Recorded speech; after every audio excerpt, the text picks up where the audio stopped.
बिस्मिल्लाहिर्रहमानिर्रहीम, अस्सलाम वालेकुम। Welcome back to my channel guys. कैसे हैं आप सब? होपफुली आप सब लोग बिल्कुल ठीक ठाक होंगे। तो जनाब आज आप ज़बरदस्त सी बहुत ही मज़ेदार से जो है वो मटन निहारी की रेसिपी मैं आपके साथ शेयर करने जा रही हूँ। तो मेरी वीडियो को आपने अंत तक ज़रूर देखना है, ठीक है। उसके लिए मैंने ले लिया कुकर में हम बनाएंगे ताकि हमारा गोश्त जो है ना वो जल्दी गाढ़ा। और इसके अंदर मैंने ऐड कर दिया घी। हाफ़ कप आप घी ऐड कर लीजिए। इनफ अगर आप ज़्यादा करना चाहते हैं तो आप ज़्यादा भी यूज़ कर सकते हैं, ठीक है। और एक 1 केजी जो है ना वो मेरे पास है मटन। तो इसको लहसुन अदरक को थोड़ा-सा हमने इसके अंदर भूनना और साथ में जो है ना वो हमने मटन ऐड कर देना है इसके अंदर। ये तकरीबन 1 केजी है जो मेरे पास मटन है, ठीक है। इसको ऐड करने के बाद बहुत अच्छे तरीके से हमने इसके अंदर इसको भूनना है ताकि इसका कच्चापन ख़त्म हो जाए और जो स्मेल होती है मटन की वो भी ख़त्म हो जाएगी। तो ये देखें जनाब, साथ में उसमें आपने जो है ना वो निहारी मसाला इसमें 1 टेबल स्पून भर के ऐड कर देना है। अगर आपको पास निहारी मसाला नहीं या होममेड निहारी मसाला आप नहीं बना सकते तो आप मुझे प्यारा सा कमेंट कीजिएगा, मैं आपको होममेड निहारी मसाला बनाने की जो है ना वो रेसिपी इंग्रेडिएंट्स दूँगी। साथ में आपने 1 टेबल स्पून इसमें नमक ऐड करना है और 1 टेबल स्पून हल्दी पाउडर इसमें ऐड करके आपने जो है ना वो इसको बहुत अच्छे तरीके से भूनना है। और इसके अंदर जो है ना वो आपने ऐड करनी है red chilli powder 1 tablespoon भर के। रेड चिली पाउडर ऐड कीजिएगा, इसमें ग्रीन चिलीज़ आप ऐड ना कीजिएगा, इससे निहारी का कलर जो है ना वो बहुत ज़बरदस्त रेड चिली की वजह से आ जाएगा।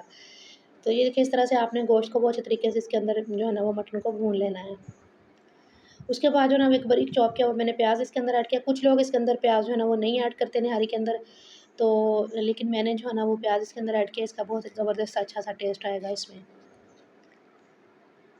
उसके बाद आपने इसको बहुत अच्छे तरीके से और भूनना है। अगर आपको लगे कि आपका जो है ना वो मटन नीचे लगने लगा तो आप थोड़ा-सा पानी का छींटा लगा के इसको दोबारा से भूनिएगा, क्योंकि जो मसाले होते हैं ना, अगर वो ये जो हमने निहारी मसाला डाला है अगर ये नीचे लग जाएगा या जल जाएगा ना, तो फिर जो है ना हमारे सालन के अंदर इसका जो है ना वो बिल्कुल भी टेस्ट नहीं आएगा।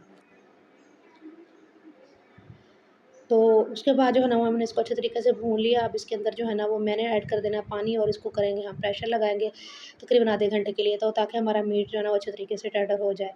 उसके बाद जो है ना उसकी फाइनल लुक मैं आपके साथ शेयर करती हूँ, मैं बताती हूँ कि इसके अंदर हमने और क्या-क्या इंग्रीडिएंट्स ऐड करने हैं।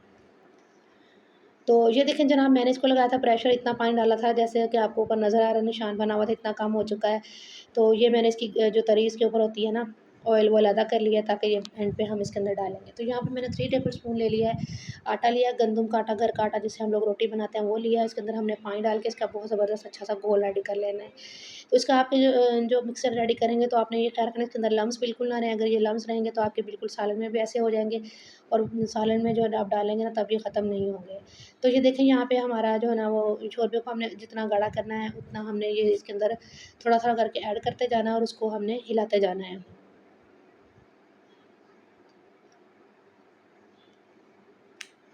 ठीक है, तो ये देखिए इस तरह से आप इसको मिक्स कर लीजिए।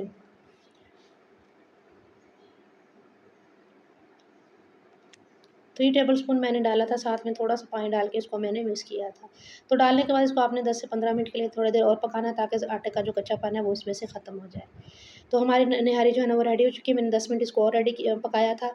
तो यहाँ पे कर लिया मैंने इसको डिश आउट। इसके ऊपर आपने वो जो तरी निकाली थी वो भी डालनी है और अदरक, जिलेंट कट अदरक और सब्ज़ मिर्चों के साथ इसको गार्निश कीजिएगा और एन्जॉय कीजिएगा। Thanks for watching. अल्लाह हाफ़िज़।